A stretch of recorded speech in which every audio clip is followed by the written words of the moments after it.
적정한 대출 비율 정리를 해보려고 합니다.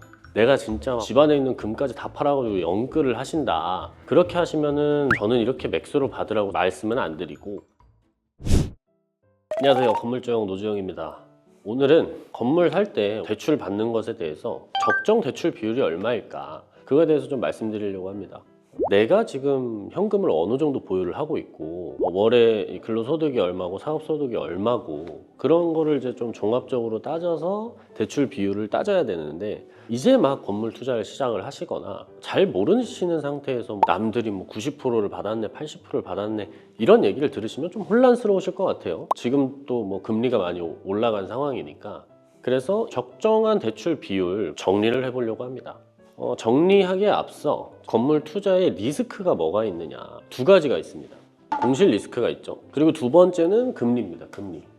공실 리스크가 있죠. 임차를 맞춰야 되는데 임차가 안 맞춰지면 내가 번 돈으로 이자를 내야 되니까. 그리고 두 번째는 금리인데, 금리가 상승이 될 때가 문제인 거죠. 금리가 지금 상태처럼 뭐 조금 떨어지거나 아니면은 이 보합세가 유지가 되면 상관없는데, 금리가 계속 오를 것 같은 그런 불안함. 그러면 이 리스크를 어떻게 해소를 하느냐, 어떻게 이 리스크를 해지할 수가 있느냐. 사실 공실 같은 경우에는 그냥 건물을 잘 사야 됩니다.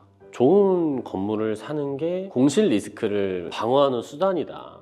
입지가 엄청 좋은데 수익률이 뭐 2%대다, 이런 것도 좀 별로고, 수익이 뭐 한 4%가 나오는데 입지가 너무 별로다, 그런 것도 저는 사실 별로입니다.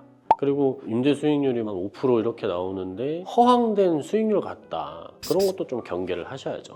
그리고 금리 같은 경우는 어떻게 방어를 할 수가 있느냐. 사실 예전이 워낙 이제 금리가 낮았기 때문에 지금도 저는 엄청 높은 그런 금리라고 보여지지는 않지만, 지금 금리도 많이 떨어지는 추세죠. 근데 금리가 상승하는 시기에 어떻게 좀 이 리스크를 관리를 할 수 있을까 생각을 해보면, 변동금리보다는 2년이든 1년이든 3년이든 고정금리를 해놓는 게 이 리스크를 해지하는 데 방안이 될 수 있지 않을까, 그렇게 생각을 합니다. 그렇다면 우리가 대출을 얼만큼 실행을 시켜야 되느냐. 일단은 제가 말씀드리고 싶은 내용 중에 하나는 현금 보유에 대한 내용을 말씀드리고 싶어요. 레버리지라고 그러죠. 왜 현금을 많이 갖고 있는 게 좋을까? 예를 들어서 좀 설명을 드릴게요. 지금 현금이 50억이 있는 상태에서 50% 대출 받아서 100억짜리 건물을 산다고 생각을 해볼게요. 우리 현금은 지금 상태에서는 0원이에요. 그렇다고 생각을 해보면, 여기서 만약에 공실이 생기신다면 어떻게 하실 것 같으세요? 지금 내가 벌고 있는 돈을 내셔야 돼요.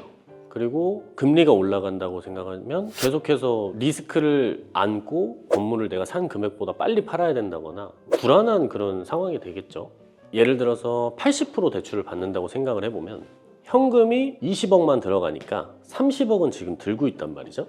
30억의 자금이 있는 상태에서 만약에 여기서 공실이 생겼다, 이 30억이 있는 상태이기 때문에 충분히 쓸 수는 있어요.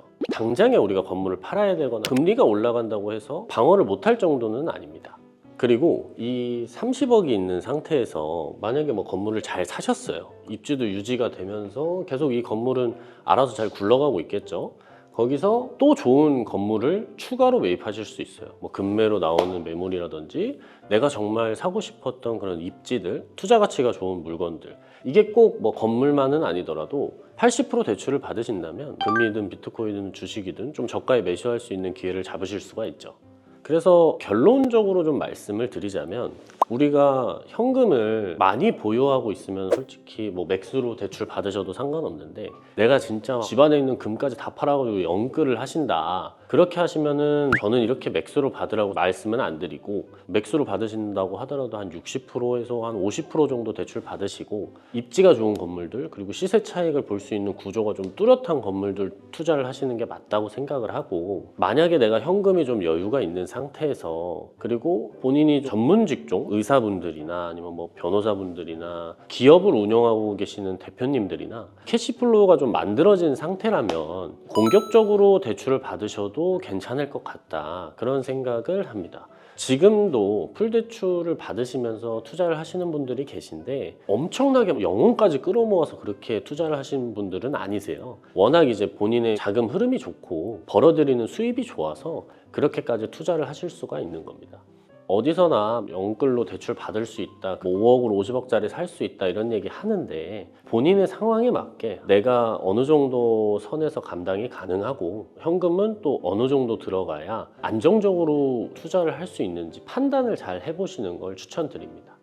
마무리를 해보자면 내가 어쨌든 자산을 많이 축적을 하고 싶고 돈을 더 벌 수 있는 기회를 볼 수 있고 그리고 내가 현금 흐름이 좀 좋은 상황이다 그러면 좀 공격적으로 투자하셔도 되는데 그게 아니라 누가 뭐 벌었다고 해가지고 있는 돈 없는 돈 다 끌어 모아가지고 뭐 부모님 것까지 끌어 모아가지고 그런 분들은 80% 대출은 비추천 드린다 그렇게 말씀드리고 싶습니다.